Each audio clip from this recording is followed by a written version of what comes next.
Hello everyone, welcome again to fine art study. आज के इस वीडियो में हम DSSP सिलेबस का हमारा जो यूनिट 3 है उसका टॉपिक लेआउट एंड इलस्ट्रेशन जो है वो देखेंगे कि ये दोनों क्या होते हैं। और इससे पहले यूनिट 3 के ही जो टॉपिक हैं स्टार्टिंग के वो हम कवर कर चुके हैं। अगर आपने नहीं देखे हैं तो ज़रूर देखिएगा। और स्टार्ट करते हैं। सबसे पहले देखिए, जो लेआउट है वो विज्ञापन की अगर बोलचाल की भाषा में हम कहें तो बहुत ही महत्वपूर्ण शब्द है। और ये जो है ये इसके अंतर्गत ये एक तरह से रफ़ काम होता है जो हम फाइनल एडवर्टाइज बनाते हैं या डिज़ाइन बनाते हैं, उसका अगर हम रफ़ काम बोले जो हम स्टार्टिंग में करते हैं तो वही लेआउट होता है। जैसे हमें मान लो कोई पोस्टर बनाना है, ठीक है, तो पोस्टर को हम फाइनल करने से पहले हमने जो सोचा है जिस थीम पर मान लो हमें पोस्टर बनाना है, तो जो हमने सोचा है हम एक बार उसका छोटा सा एक रफली ड्रॉ करके देखेंगे कि हाँ हमें इसी ये एलिमेंट्स उसमें चाहिए और ये इस तरह से हमें उन एलिमेंट्स को यहाँ उनकी जगह पर फिक्स करना है। ठीक है, तो एक हम इमेजिनेशन और तो उसको हम बनाकर देखते हैं, वही लेआउट होता है। अब इसकी कुछ डेफिनेशंस हैं। विज्ञापन के क्रमबद्ध विकास और दृश्य प्रस्तुतिकरण के अलग अलग विकल्प प्रस्तुत करने के लिए लेआउट का प्रयोग किया जाता है। किसी भी डिज़ाइन को तैयार करने से पहले उसका खाका तैयार किया जाता है, यानी कि उसका एक रफ काम हम करते हैं। लेआउट का तात्पर्य किसी चीज़ को डिज़ाइन करने, व्यवस्थित करने या उसे रखने के तरीके से है। लिखित पाठ में यह आमतौर पर दृश्य तत्वों जैसे कि चित्र, फॉन्ट और शीर्षक को पृष्ठ पर प्रस्तुत करने का तरीका होता है। ठीक है, और मान लो कि लेआउट जो है वो प्रस्तावित जो मुद्रित विज्ञापन है उसकी एक ड्राइंग होती है, जो हमें बाद में जो डिज़ाइन देखने को मिलता है तो उससे पहले की जो ड्राइंग हम बनाते हैं वो बेसिकली लेआउट होता है।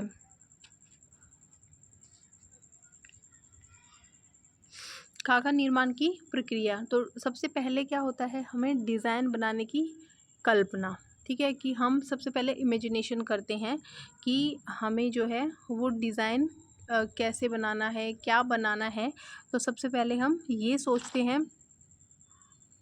तो डिज़ाइन बनाने से पहले जो है उसकी दिमाग की छवि का प्रतिपादन करना, डिज़ाइन के सभी तत्वों, फोटोग्राफ, ड्राइंग, इलस्ट्रेशन के बारे में कल्पना करना। हम जैसे ही हमें कोई टॉपिक मिलता है कि हाँ हमें तुम्हें इस टॉपिक पर जो है ड्राइंग बनानी है, डिज़ाइन बनाना है, तो हम तुरंत जो है जितने भी उसके अंदर हमें एलिमेंट्स, पिक्चर्स वगैरह जो यूज़ करनी है उसका एक बार क्विक हम विजुलाइज कर लेते हैं उसको कि वो हमें कैसे बनाना है।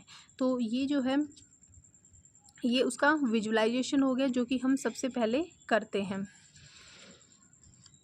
उसके बाद आ जाता है थंबनेल। डिज़ाइनर द्वारा अपने डिज़ाइन बनाने की कल्पना के विभिन्न विचारों को दृश्य रूप में कागज़ पर अभिव्यक्त करना। यानी कि सबसे पहले हमने क्या किया कि विजुलाइज किया, उसके बाद उसका एक थंबनेल बनाया, यानी कि हमने छोटे छोटे उसके प्रिंट्स या ड्राइंग बनाई कागज़ पर। ठीक है, कि जो हमने सोचा है उसको कागज़ पर ड्रॉ करना। थंबनेल में बॉडी कॉपी की जगह रेखाएं खींची जाती हैं जिन्हें कंपिंग कहा जाता है। लेआउट बनने वाले डिज़ाइन के 1/4 या फिर 2-3 भाग में बनाए जाते हैं। तो जो भी हमने विजुलाइज़ किया है उसको हम ऐसे छोटे छोटे पार्ट्स में बनाकर देखते हैं। मान लो कि हमने यहाँ पर किसी में यहाँ पर जो लोगो है वो रख कर देखा, किसी में राइट में रख कर देखा, किसी में लेफ़्ट में रख कर देखा, तो वो ठीक है। और उसमें जो बॉडी कॉपी होती है उसको भी हम लिखते नहीं हैं, सिर्फ हमें ऐसे छोटी छोटी लाइन बनाते हैं, उन लाइन को कंपिंग बोला जाता है। ठीक है, और ये जो डिज़ाइन हम बनाए जाते हैं वो बहुत बड़े बड़े साइज़ में नहीं बनाया जाता, बिल्कुल छोटे छोटे साइज़ में हम बनाते हैं।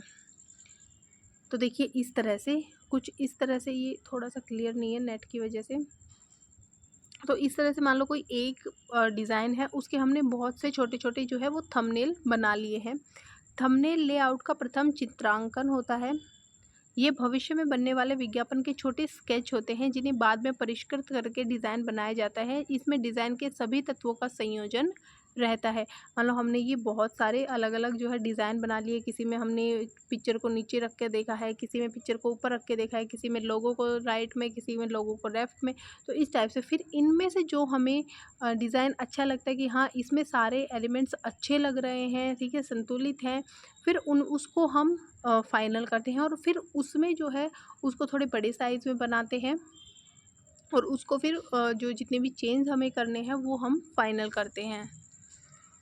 उसके बाद आ जाता है रफ लेआउट। इसका निर्माण भविष्य में प्रसारित होने वाले वास्तविक डिज़ाइन के रूप में किया जाता है, यानी कि जो हमने थंबनेल बनाए थे उसके बाद हम जो हमने थंबनेल में एक जो हमारा थंबनेल है वो हमने सेलेक्ट किया है, फाइनल किया है, उसका फिर हम रफ लेआउट बनाएंगे। शीर्षक का निर्माण भी विभिन्न आकार प्रकार के भविष्य में बनने वाले फ़ॉन्ट में ही किया जाता है कि मान लो कि हमने ये डिज़ाइन बनाना है, ठीक है। अब यहाँ पर मैंने मान लो कि मुझे ए लिखना है, ए, तो मुझे ए इस डिज़ाइन में लिखना है, तो मैं जो रफ़ लेआउट बनाऊँगी उसमें मैं ए ऐसे ही लिखूँगी, ठीक है, ना कि मैंने ऐसे लिखूँगी, क्योंकि मैंने सोच रखा है कि मुझे ए इस डिज़ाइन में ही चाहिए, तो मैं उसमें भी ऐसे ही बना के हम तैयार करेंगे, ठीक है। बॉडी कॉपी की जगह रेखाएं और चिन्ह बनाए जाते हैं, ठीक है। इस तरह से जो बॉडी कॉपी है उनमें रफ लेआउट में इस तरह की जो चिन्ह है वो बनाए जाते हैं बॉडी कॉपी की जगह, और इन चिन्हों को ग्रीकिंग कहते हैं। शीर्षक उपशीर्षक सभी तत्वों को इसमें उचित स्थान दिया जाता है।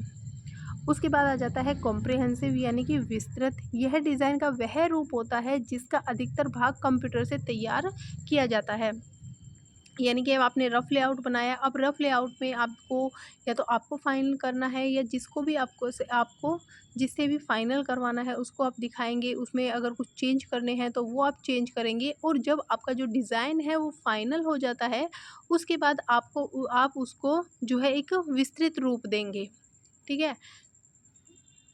रफ लेआउट फाइनल करने के बाद इसका निर्माण किया जाता है। इसे सुनिश्चित होता है कि भविष्य में मुद्रित होने वाला विज्ञापन कैसा दिखाई देगा। कंप्यूटर सॉफ्टवेयर द्वारा आवश्यकतानुसार प्रभाव भी इसमें डाले जाते हैं।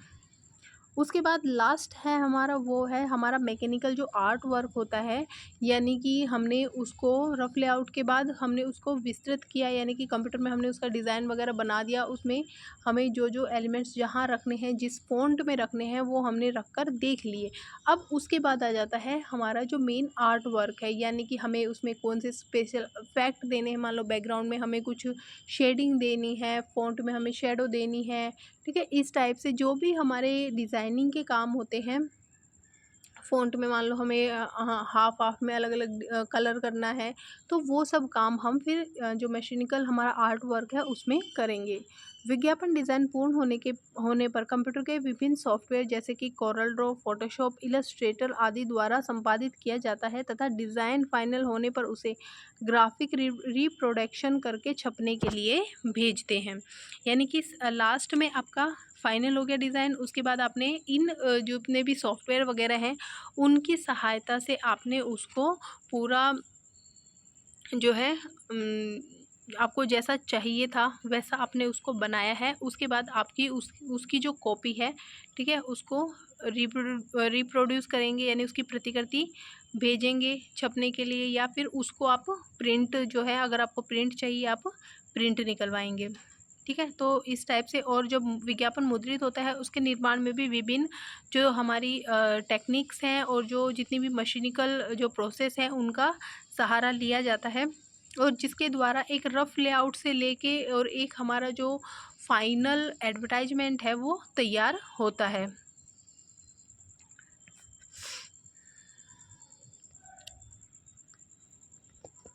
ठीक है, उसके बाद आ जाता है हमारा इलस्ट्रेशन।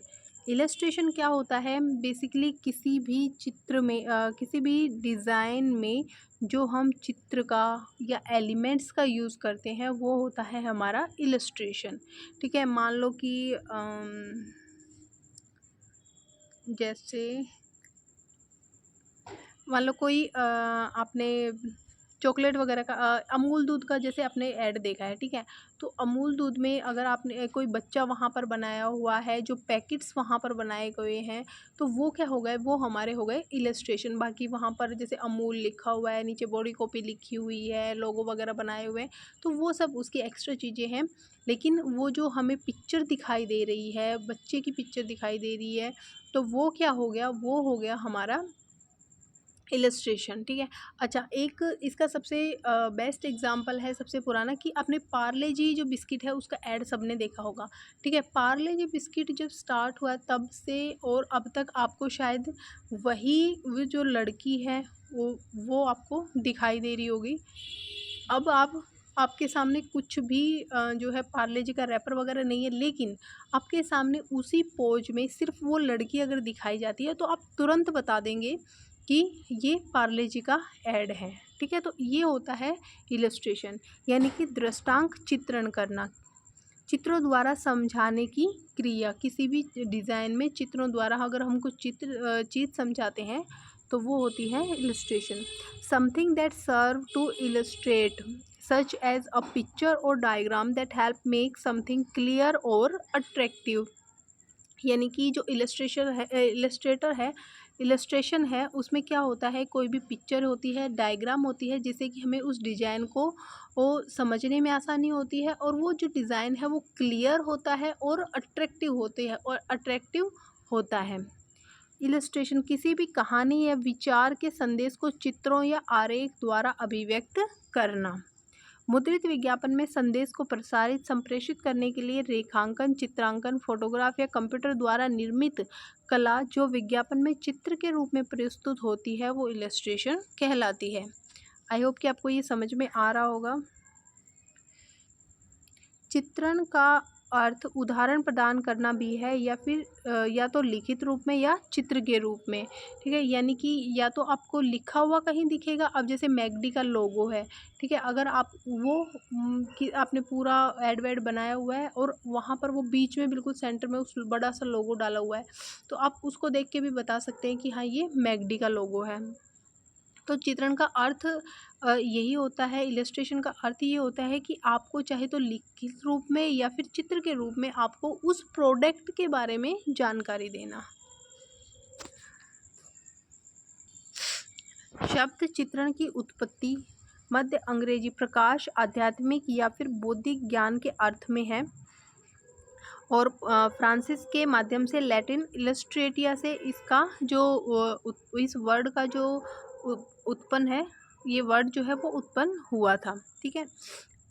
और मध्य एशिया की अगर हम बात करें तो वहाँ पर प्रकाश, आध्यात्मिक या बौद्धिक ज्ञान से इस इलस्ट्रेशन शब्द को व्यक्त किया जाता है। ये पिक्चर अभी हम आगे देखेंगे। इलस्ट्रेशन के मुख्य कार्य, इलस्ट्रेशन का मुख्य कार्य होता है किसी भी जो उत्पाद होता है, कोई एडवर्टाइजमेंट जो डिज़ाइन हम बना रहे हैं, ठीक है, कोई भी ब्रांड है, उसको सजाना, सूचना देना और उस चीज़ की व्याख्या करना, यानी कि उस चीज़ के बारे में बताना। विज्ञापन के अन्य तत्वों की तरह चित्र भी संदेश को प्रभावी ढंग से कहने में सहयोगी है।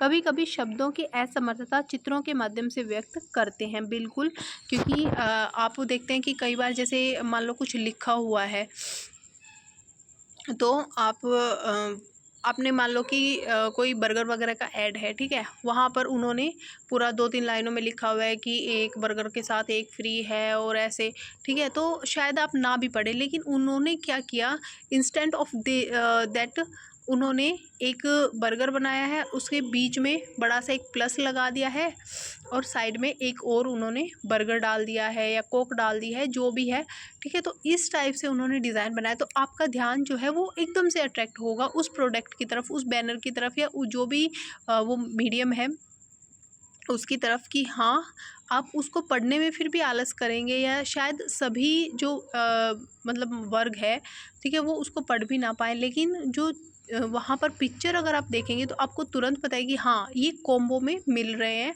और आपको तुरंत वो पूरी जो स्टोरी है जो कहना चाहता है वो आपको तुरंत समझ में आ जाएगी, ठीक है। तो आप कमेंट में ज़रूर बताइएगा कि आपको ये टॉपिक समझ में आ रहे हैं या नहीं, ठीक है। मैं इनका बिल्कुल आपको बेस पढ़ा रही हूँ, क्योंकि अगर आपको बेस क्लियर हो गया, इनके अर्थ आपको क्लियर हो गए, तो इनसे जो क्वेश्चन बनेंगे वो भी आप इजीली कर पाओगे। इलस्ट्रेशन के प्रयोग के उद्देश्य। इलस्ट्रेशन का यूज़ हम क्यों करते हैं? संभावित पाठकों का ध्यान आकर्षण करने के लिए, ठीक है। अगर कोई मान लो कि ब्रांड है, उन्होंने अपना एक बड़ा सा पोस्टर लॉन्च किया है, ठीक है, उसमें उन्होंने एक भी पिक्चर का यूज़ नहीं किया, उन्होंने बस पूरी रामायण लिख दिया है, ऊपर शीर्षक लिख दिया है, उपशीर्षक लिख दिया, बॉडी कॉपी लिख दी है, लोगो बना दिया है, लेकिन उन्होंने क्या किया, एक भी एक सेकेंड एक भी पिक्चर का यूज़ नहीं किया है, तो आपको वो थोड़ा सा बोरिंग भी लगेगा और कोई भी नहीं है जो उसको पूरा पढ़ने की जहमत उठाएगा, ठीक है। तो ये इसीलिए होता है कि पिक्चर्स वगैरह इसलिए डालते हैं ताकि वो जो है अट्रैक्ट करने के लिए काम में आए।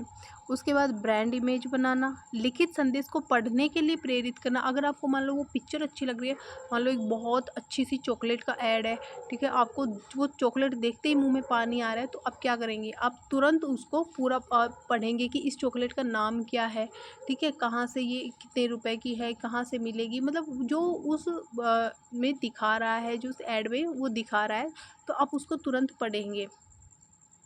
उत्पाद की विशेषताओं की जानकारी देना, ठीक सेम जैसे कि मान लो उस चॉकलेट का ऐड आपने देखा, आपको वो इतनी अच्छी लगी, इतना अट्रैक्ट किया उस चॉकलेट के ऐड ने, उस पिक्चर ने आपको, तो आप तुरंत देखेंगे इसमें स्पेशल क्या है।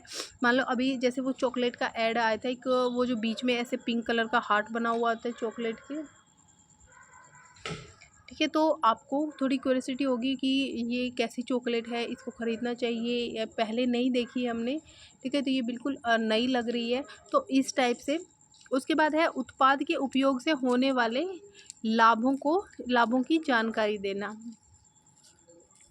उसके बाद उत्पाद के लिए इच्छित सामाजिक संबंध बनाना, ब्रांड की छवि को निश्चित करना, ब्रांड उत्पाद को पहचानने, पैकेज को जानने में सहायता करना। सेम जैसे कि मैंने आपको अभी पार्ले जी का ऐड बताया था, ठीक है, पार्ले जी में अगर मान लो कुछ भी नहीं है, उसका वो येलो कलर का प्लेन रैपर है और उसके ऊपर सिर्फ वो जो इमेज है गर्ल की वो आपको दिखाई दे, तो आप फिर भी तुरंत बता देंगे कि हाँ ये एक जो है पार्ले जी का रैपर है या पार्ले जी का आपका ये डिज़ाइन है, क्योंकि आप उस ब्रांड ने, उस इमेज ने आपको एकदम से मतलब उसको इतना आपके ऊपर इम्पैक्ट किया है और आपको जो है उसकी एकदम इतनी पहचान हो गई है कि आप आराम से बिना किसी नाम को पढ़े, आप नाम नहीं पढ़ेंगे तो भी आप इजीली बता पाएंगे, ठीक है। तो ये होती है उत्पाद को पहचानने में इलस्ट्रेशन ऐसे सहायता करते हैं। अब ये देखिए, ठीक है, यहाँ पर कुछ ऐड दिए गए हैं। कई बार क्या होता है कि स्टोरी टेलिंग के इलस्ट्रेशन में सिर्फ पिक्चर्स दी हुई है, ठीक है, और उसमें स्टोरी टेलिंग के मतलब लिखा हुआ नहीं होता, सिर्फ स्टोरी टेलिंग के माध्यम से आपको समझाने का प्रयत्न किया जाता है या समझाया जाता है कि एक्चुअल इसमें क्या कहना चाह रहा है। अब मान लो ये एक ऐड है, ठीक है, तो जैसे ही आप इस ऐड को देखेंगे, इसमें कुछ भी नहीं लिखा हुआ, लेकिन जैसे ही आप इस ऐड को देखेंगे तो आप तुरंत बता सकते हैं कि हाँ ये किसी फुटबॉल के लिए एडवर्टाइजमेंट है, ठीक है। अगेन जो है ये एक पिक्चर है, अगेन ये एक पिक्चर है, तो इसमें एक स्टोरी क्रिएट की गई है, ठीक है, कि जैसे कि बच्चा है उसको पढ़ते हुए नींद आ रही है, तो इस तरह से। तो आप कुछ पिक्चर्स ऐसी होती है कि जो मतलब स्टोरी टेलिंग भी इलस्ट्रेशन के अंतर्गत ही आता है, जिसमें आपको आसानी से पता चल जाता है सिर्फ चित्र देखकर कि हाँ ये क्या कहना चाह रहा है। अब देखिए,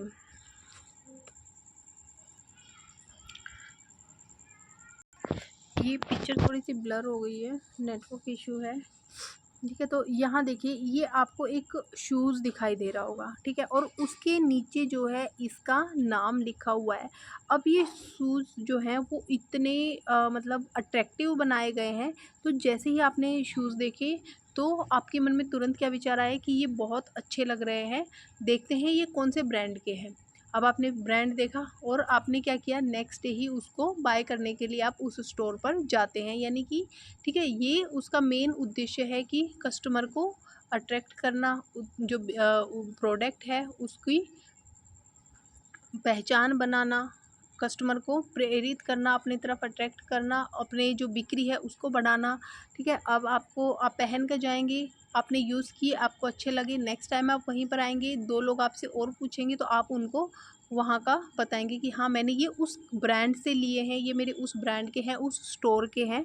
तो इस टाइप से अब ये सेम आपको एक बर्गर का ऐड दिखाई देगा। यहाँ पर देखिए, आपको किसी भी ब्रांड का नाम नहीं दिख रहा है, ठीक है, और लेकिन यहाँ पर आपको सिर्फ जो इलस्ट्रेशन है उसी को हाईलाइट किया गया है। लेकिन इलस्ट्रेशन को भी देख के आपने देखा कि ये तो बहुत सुंदर दिख रही है, तो इसने आपने तुरंत जो है ये देखा कि ये कहाँ की है। ये स्टारबक्स की है, KFC की है, मतलब स्टारबक्स की तो नहीं, KFC की है, या फिर आपके बर्गर किंग का है। ठीक है, तो कैसे कहाँ का है ये, और फिर आपने इसके ऊपर क्या ऑफ़र चल रहा है, और आप तुरंत फिर वहाँ पर गए। तो इस टाइप से ये इलस्ट्रेशन का यूज़ इसलिए किया जाता है ताकि कस्टमर को वो देखने में अच्छी लगे और वो उसकी तरफ अट्रैक्ट हो। इलस्ट्रेशन में क्या दिखाना चाहिए? विज्ञापन का निर्माण करते समय यह ध्यान रख देना आवश्यक होता है कि इलस्ट्रेशन द्वारा क्या दिखाना है। यह इस बात पर भी निर्भर करता है कि उस विज्ञापन का उद्देश्य क्या है। वह उद्देश्य या मूल संदेश चित्र के माध्यम से स्पष्ट होना चाहिए। ठीक है, जैसा कि अभी हमने देखा कि जो हमारा शूज़ का ऐड है, तो उसमें हमारा शूज़ जो है वही हमारा हाईलाइट होना चाहिए, और हमारा जो उद्देश्य है कि हमारे जो शूज़ की स्टोर है, जो ब्रांड है हमारा, वो लोगों तक अपना संदेश जो है वो पहुंचाए कि हाँ ये वाला स्टोर है और ये वाला ब्रांड है जो कि इस टाइप के शूज़ बनाता है। तो ये होता है कि हाँ, शूज़ के माध्यम से सबको पता चल गया कि इस टाइप के शूज़ जो है इस ब्रांड के हैं और वहाँ पर मिलते हैं। तो इस टाइप से कि जो संदेश है हमारा, जो हम कहना चाह रहे हैं, उस विज्ञापन के थ्रू, उस चित्र के थ्रू वो लोगों तक पहुँचे। उपभोक्ता के अनुसार चित्रण होना चाहिए। रंगीन चित्र ज़्यादा प्रभावशाली होते हैं। मतलब ये कुछ क्राइटेरिया हैं कि जो उपभोक्ता है उसके अकॉर्डिंग हमें जो चीज़ें हैं वो यूज़ करनी चाहिए। अब मान लो कि आप किसी बुज़ुर्ग के लिए आप ऐड बना रहे हैं, मतलब बुज़ुर्ग वर्ग के लिए जो है ऐड बना रहे हैं, और वहाँ पर आपने बहुत ज़्यादा ऐसे फ़ास्ट फूड टाइप जो चीज़ें हैं उनका आप वो कर रहे हैं, तो वो उन लोगों के लिए ठीक नहीं है। ठीक है, तो वो ये चीज़ आपको देखनी चाहिए कि आप किस वर्ग को ये डेडिकेट कर रहे हैं, कौन सा वर्ग जो है इस चीज़ को ज़्यादा देखेगा। रंगीन चित्र ज़्यादा प्रभावशाली होते हैं। बेशक इसकी जो अगर हम ब्लैक एंड वाइट बनाएंगे और एक हम कलरफुल बनाएंगे, तो सबसे पहले हमारा जो ध्यान है वो कलरफुल जो हमारा पैटर्न है, जो चित्र है, उसकी तरफ ज़्यादा जाता है। जिसके लिए हम विज्ञापन बना रहे हैं उस तक संदेश पहुंचना चाहिए। वस्तु को अकेले दिखाना है या अन्य वस्तु या मॉडल के साथ। ठीक है, ये भी जब हम कोई भी इलस्ट्रेशन बनाते हैं, कोई भी विज्ञापन तैयार करते हैं, तो उसमें ये बहुत ज़रूरी है कि हम सबसे पहले जब हम इसका लेआउट तैयार कर रहे हैं, या फिर हम इसकी जो प्रोसेस है, जो हम इसका एक विजुलाइजेशन कर रहे हैं, तो हमें ये भी ध्यान रखना है कि ये जो प्रोडक्ट है ये सिर्फ अकेला अच्छा लगेगा या इसके साथ हमें दूसरा भी मॉडल डालना है या कोई और वस्तु हमें इसके साथ डालनी है। उसके बाद मॉडल और वस्तु की संख्या। ठीक है, तो ये सब चीज़ें हमें ध्यान रखनी है। प्रभावशाली बनाने के लिए आसपास की वस्तु का समर्थन करने वाला वातावरण होना चाहिए। ठीक है, जैसे कि वो अभी हमने बर्गर का ऐड देखा, तो उसमें आपने देखा होगा कि साइड में छोटे छोटे और भी एलिमेंट्स बनाए गए थे, तो वो एक पूरा माहौल जो है वो क्रिएट कर रहे हैं उस चीज़ के लिए। उसके बाद नेक्स्ट जो हमारा टॉपिक है जिस पे हमें ध्यान देना चाहिए वो है हमारा शेप, यानी कि आकार। आकार का विशेष ध्यान रखना। चित्रित आकार उसके साथ वाले अन्य तत्वों के अनुपात में होने पर विज्ञापन अधिक प्रभावी लगता है। न ज़्यादा बड़े या फिर न ही ज़्यादा छोटे छोटे चित्र बनाना चाहिए। ऐसा भी नहीं है कि एक आपने चित्र बनाया और उसमें एक ही चित्र बनाया और उसमें आपने पूरा जो स्पेस है उसको कवर कर दिया, बाकी चीज़ों के लिए जगह ही नहीं बची। और ना ही आपको ऐसा करना है कि बिल्कुल इतने घोच-पोच से आपने चित्र बना दिए हैं कि बिल्कुल कि कुछ समझ में ही नहीं आ रहा है। ठीक है, तो बिल्कुल उनकी स्पेसिंग जो है वो बिल्कुल सही से करनी है। उसके बाद आ जाता है रंग। रंगों में किसी को भी आकर्षित करने की शक्ति होती है। सजावटी वस्तुओं में रंगों का विशेष महत्व होता है, जो वस्तु की सुंदर छवि उपभोक्ता के मन में बनाते हैं। रंगों का प्रयोग उसकी सांस्कृतिक पहचान स्थिति के अनुसार करना ज़्यादा लाभदायक होता है, जिससे कि वस्तु का महत्व बढ़ता है। तो ये तो आप सबको पता है कि अगर हम मान लो बच्चों के लिए कोई ऐड बना रहे हैं तो हमें बिल्कुल एकदम चटक से कलर उसमें यूज़ करने हैं। ब्लैक एंड वाइट बनाएंगे तो बच्चे उसको बिल्कुल नहीं देखेंगे, ठीक है। तो इस टाइप से आपको कलर्स का ध्यान रखना है। उसके बाद है चित्र निर्माण माध्यम की, हमें किस माध्यम में उसे बनाना है। विज्ञापन में जिस चित्र का प्रयोग करना है वह फोटोग्राफ, ड्राइंग, ग्राफिक डिज़ाइन किसी भी प्रकार द्वारा निर्मित हो सकता है। आधुनिक काल में कंप्यूटर द्वारा निर्मित चित्रों में ज़्यादा सृजनशीलता और प्रभावशीलता प्रदान की जा सकती है। बिल्कुल, क्योंकि आजकल इतने नए नए सॉफ्टवेयर आ गए हैं, टूल्स आ गए हैं, एप्लीकेशंस आ गई हैं, ठीक है, जिनकी मदद से हम बहुत स्पेशल उनमें इफ़ेक्ट दे सकते हैं। और तो उनकी वजह से जो चित्र है, हमारा जो इलस्ट्रेशन है, जो विज्ञापन है, वो बहुत ही अट्रैक्टिव लगता है, ठीक है। तो ये था हमारा जो टॉपिक है, ये हमारा जो इलस्ट्रेटर का जो टॉपिक है और लेआउट का टॉपिक है वो कंप्लीट होता है। तो अगर आपको वीडियो पसंद आया है तो वीडियो को लाइक कीजिएगा, दोस्तों के साथ शेयर कीजिएगा। Thank you.